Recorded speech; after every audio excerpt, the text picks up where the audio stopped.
அவர்கள், பாண்டியன் அவர்கள்,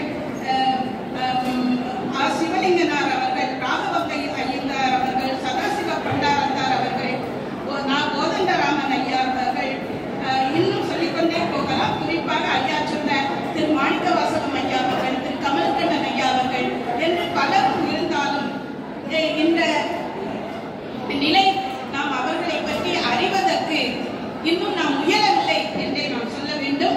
புராணங்களில் அகத்தியர் என்ற தலைப்பில் தான் என்னுடைய கட்டுரையாக இங்கு அமைகிறது. பல புராணங்களின் வழி அகத்தியர் பற்றிய செய்திகளை அறிவதை நோக்கமாக கொண்டே இந்த ஆய்வு நிகழ்த்தப்பட்டிருக்கிறது. ஆய்வுக்காக கச்சியப்பனுடைய கந்த புராணம்